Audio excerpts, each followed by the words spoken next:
Greetings to my fellow piece blunderers, and today I'm coming to you with a short video trying to help you better understand your own attacks. The thing we're going to talk about today is what people call materialistic approach to chess. It is when a player has got this mindset that focuses on, above all, these +1s and +2s and +3s below the nicknames. That is, when a player focuses on taking as much material as possible at almost any given moment. And the logic behind that is, well, if I take enough of my opponent's pieces, I will spend some portions of the game, if not most of the game, with more pieces that will eventually lead me to winning, right? And this approach makes a lot of sense because, yeah, the side with more material normally tends to be objectively better.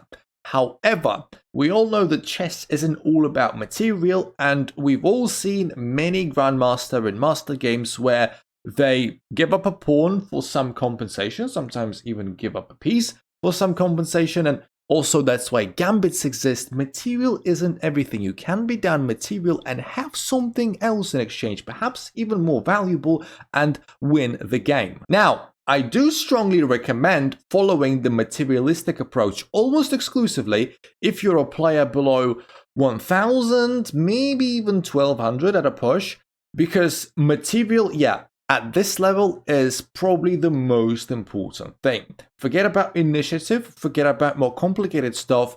At this level, people still blunder a lot of pieces. A lot of games still end up being, I don't know, with one player having +10 or even +20. You need to make sure that you blunder as little and you take as many pieces that opponent leaves hanging as possible. However, if you want to take your chess skill, your chess rating to the next level, what I'm going to talk about now is going to be very important. So let's look at the position that we've got in front of us. Black is a pawn up and it's black to move. As we can see, this position is all sorts of bonkers. Neither king has castled. We see the black king on e7, the white king on g2, and arguably the black king is a little bit safer than the white king because the black king has got more pieces around it and more pawns around it. And there isn't much attacking going on right now, but you can sense there is something looming. Some build-up is going to happen because black has got some nice knights. Either of them can jump into a very nice square in e4. We've got the queen looking at f4. It is defended at the moment, but at some point it may not be. At the same time, white has also got this cool bishop on b5, very nicely defended, very protected, and it's cutting through black's position quite nicely. With that in mind, black is now indeed looking to move forward, so knight c to e4 comes, moving the piece from the queen side closer to the king side where the white's king is. White also wants to attack, of course. White is not going to just sit around and wait to get mated, so white is trying to develop their queen. The queen is quite bored on d1, so white is trying to like, okay, let's centralize the queen, and maybe when the queen moves away from d1, I can put one of my rooks there and create a battery. Seems like a nice idea. Queen d4. However, some of you guys must have already seen the big problem with queen d4. When you put a couple of your major pieces on the same diagonal, always be careful. Always look out for skewers and forks, because this is what can happen, of course. Bishop c3, a very nasty move, forking the queen and the rook, and the bishop is of course protected by this knight that we just put on e4. Now, of course, the queen has to save itself, so we see queen to d1, not the best move, but at this point, even if the best queen b6 was played, white is still already losing. And this is, ladies and gentlemen, where we come to the crucial point in the position. When you deliver a fork like this, forking a queen and a rook, you feel pretty good about yourself, don't you? And usually, in a lot of positions, you will be completely right to take the rook on a1. This is what the materialistic approach tells us. We will get +2 points of material. That would bring us up to +3, which should be alright for us.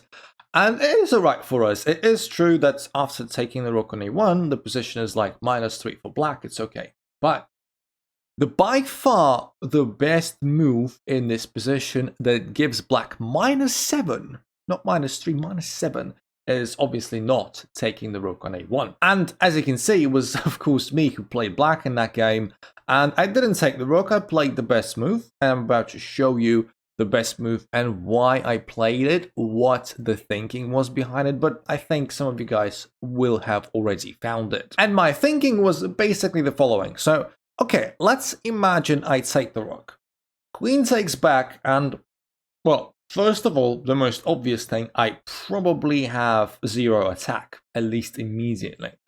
I have no bishops left, and I'm playing against the bishop pair, which is, you know, quite annoying to have 0 bishops against 2. Yes, I do have a pair of rooks to show for it, but both of them are quite passive. Okay, I can bring a rook, either rook, to c8 to attack c2, but it's quite easy to defend, even defend twice and thrice, with the queen defending it, with the rook maybe defending it, even with the knight maybe defending it, if need be.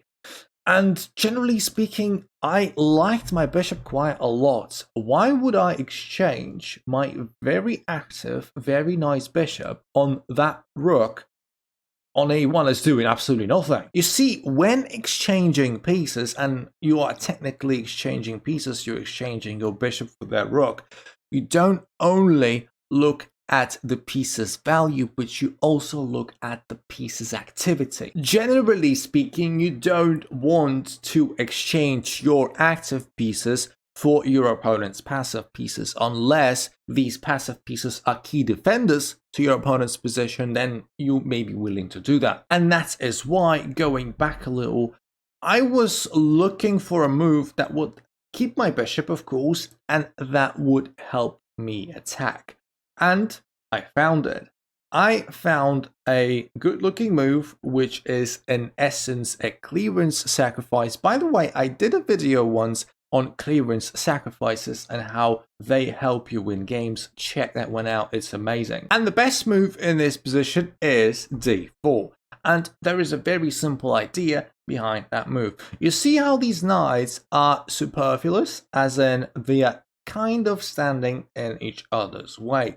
For defensive purposes, superfluous knights could be amazing because they always defend one another no matter what happens. But for attacking purposes, it could be quite clumsy.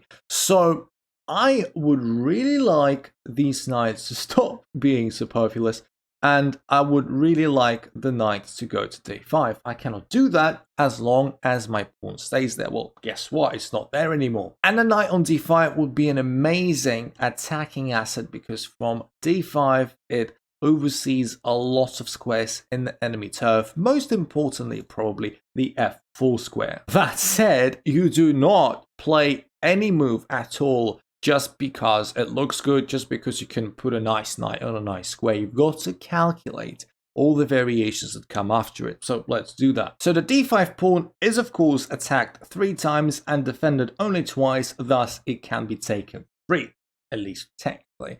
So if we take it with the queen, well, I don't think I need to explain what happens. We just take the queen with the bishop and we are set for life. Now, if knight takes, for example, we play the promised knight d5, and we have this interesting fork there, a bishop and a pawn getting attacked at the same time. And the pawn on f4 is attacked twice now. Mind you, it's insufficiently defended, and this pawn is pivotal for black because it's kind of the only pawn that is standing in our way towards the opponent king. At the same time, the bishop is also attacked. Don't forget about that. So a simple retreat of the bishop, saving it, is probably not enough because we have more than enough pressure on the f4 pawn to take it. So the best move for white in this position would be to try and completely lock the position down with something like queen to f3, right? Protecting both on paper seems nice. However, we now have the good old tactic of removing the defender. This bishop on e3 is more or less tied to protecting that pawn along with the queen. we can try and get this bishop away from that square with a simple takes on d4. Again, we don't take the rook, we don't need it. It's doing absolutely nothing. We take the important knight instead, a very good centralized knight. And more than that, we're trying to drag this bishop away. So if bishop goes here, we can now, of course, simply take on f4. Actually, a very interesting thing to notice, this position is now ridiculously good for black. It's like -10. However, if you do a very simple, seemingly okay, queen takes f4, white is winning. Incredibly, from -10 to like +5 for white, for a very simple reason. You think like, well, I take a pawn and my queen is defended, my knight is defended, so if like queen takes, knight takes, we just exchange queens, I'm a pawn up. Don't forget, kings can also attack. Bang! King f3, and your knights are very, very, very inconveniently placed. One of them is going to drop, hence, well, white is going to basically play up a piece. So yeah, white is winning. Hence, going back a little, in this position, you don't lose concentration. Again, this just goes to show how in the most winning of positions you can lose instantly. We take with the knight and with check. The king has got just 3 squares now, and all of them are quite bad. Actually, the best move that the engine suggests is just to take the knight with the queen, so bad the position becomes, because all the other moves are really not better. You know, we have just too much attack going on, and the white king is very exposed. And to go a bit farther back, let's go back to when bishop takes on d4. Our opponent can, instead of taking on d4 with the bishop, they can take the knight on e4, for example, because it's unprotected. However, it's still not going to help, because after a very simple move like bishop takes e3, we are back up a piece, and we still have tremendous pressure on f4. f4 is completely indefensible, and black is yet again winning. And finally, if the bishop takes, we have a very, very simple but effective queen takes f4. Don't forget that when the bishop left the e3 square, it stopped defending the f4 pawn, which, like I said, was very, very important to us. And this position yet again, -11 for black. The g3 square is very weak, and we're going to make use of it at some point, and generally speaking, the white king is very, very, very exposed. Trying to maybe dry up our attack a little bit. White may try to take the bishop or the knight, I don't know, bishop takes, for example, but we have a very, very simple queen g3 check, and the only square for the king is f1, and we just deliver a simple mate, so that doesn't work. The best move that the engine suggests is to actually take that knight on f6, but it's not too big of a deal. We have a very good knight on e4, so we don't even need to go back to f6 to recapture the bishop. We can just capture with the pawn and be good. We still are maintaining that threat of queen g3 check, followed by a mate on f2. We still have this bishop, the position is golden. So yeah, when analyzing the positions, don't just look at the numbers and the theoretical value of the pieces, such as bishop is worth 3, rook is worth 5. Look at the practical value of the pieces. Look at what they're offering you at the current moment and in the foreseeable future. And if you just so happened to find this video useful, please like and subscribe. Follow me on Twitch. I stream Tuesdays, Thursdays, and Sundays. New schedule, by the way. Find me on chess.com. Join our Discord. All that good stuff. And I'm going to talk to you very soon. My favorite unintentional gambiters. Love you all. See you in the next one.